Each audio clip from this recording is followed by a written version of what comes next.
Kompas TV. Sport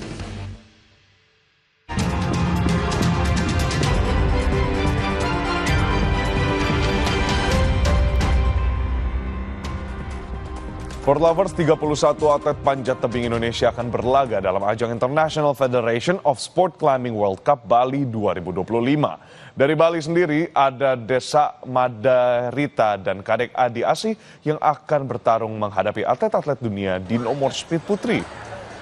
Federasi Panjat Tebing Indonesia atau FPTI mengumumkan terdapat 31 skot merah putih yang terdiri dari atlet putra dan putri untuk nomor speed dan lead di ajang Piala Dunia Panjat Tebing 2025 yang digelar di Nusa Dua Bali pada 2 hingga 4 Mei 2025. Pada pertandingan hari pertama pada Jumat sore dilaksanakan kualifikasi kategori lead untuk putra dan putri.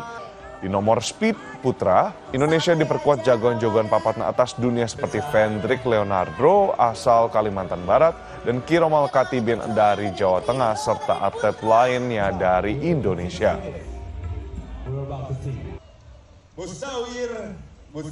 Untuk World Cup Seri Bali Lead dan Speed ini kami menurunkan 31 atlet. Terdiri dari 10 atlet putra speed, 9 atlet putri speed, 6 atlet lead putra dan 6 atlet lead putri. Speed itu lebih ke menjaga konsistensi karena lebih ke cooling down sesudah kita punya prestasi emas di Olimpiade kemarin. Untuk lead kita punya target untuk merapatkan peringkat. Kita sekarang ini berada di level 3 lah untuk dunia. Kita akan mencoba naik ke 2 dan mudah-mudahan 1-2 tahun ke depan kita bisa berada di top level sebelum Olimpiade Los Angeles besok. Sementara itu, Panitia dan Federasi Panjat Tebing Indonesia terus melakukan berbagai persiapan sejak pagi hari, di antaranya menerima registrasi peserta dan pembagian ID card, baik untuk peserta maupun official broadcast. Tak hanya itu, UMKM makanan, minuman, hingga busana pun ikut bersiap untuk berpartisipasi dalam gelaran ini.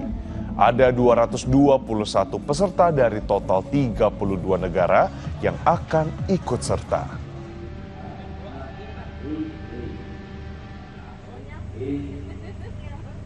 Melalui pola pembangunan semesta berencana dalam Bali.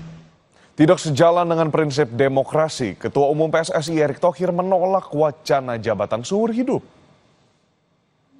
Potensi 3 periode posisi Ketua Umum PSSI berawal saat Sekjen PSSI Yunus Nusi bilang jika Ketua Umum PSSI dapat menjabat hingga 3 periode di kantor PET LIB pada Senin 28 April 2025. Jika merujuk statuta PSSI edisi 2019, disebutkan bahwa jabatan Ketua Umum PSSI dan Exco memang diperbolehkan dijabat oleh satu orang yang sama dalam 3 periode. Akan tetapi, Erick Thohir menjawab terkait wacana penambahan masa jabatan Ketum PSSI. Erick Thohir bilang pembatasan masa jabatan perlu diterapkan. Pria 54 tahun ini dengan tegas memilih berada di jalur demokrasi. Terlebih, Erick Thohir masih bertugas sampai 2027 mendatang.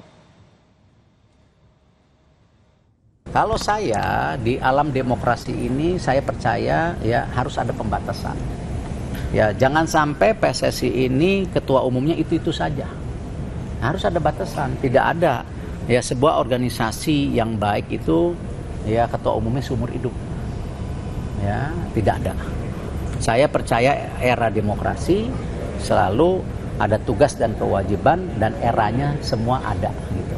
Jadi itu AFC tidak melarang pembatasan, tapi kami di PSSI dan saya secara pribadi saya percaya demokrasi ini harus terus dijaga. Wakil Ketua Komite Wasit PSSI Yoshimi Ogawa pastikan PSSI melibatkan wasit asing untuk memimpin sisa laga Liga 1. Liga 1 musim 2024-2025 menyisakan 4 pertandingan di sisa musim kompetisi. Persib Bandung, Dewa United, dan Persebaya Surabaya terus berjuang menjadi juara. Di fase krusial ini pula, PSSI akan melibatkan wasit asing untuk memimpin pertandingan, mengingat sejumlah klub merasa tidak nyaman saat dipimpin wasit lokal. Wakil Ketua Komite Wasit PSSI Yoshimi Ogawa percaya bahwa PSSI ingin menaikkan kualitas kompetisi. Di samping itu, Yoshimi mengatakan agar PSSI tetap wajib meningkatkan standar kualitas wasit nasional.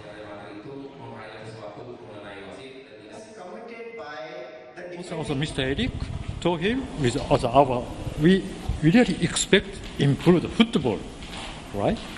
But only player enough? No, we need also improve our domestic referee. Then we can improve the football.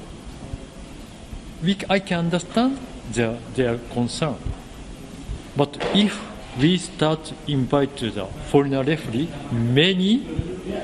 what happen? Can we expect to improve football in Indonesia or not? This is just my answer. I want to ask this point.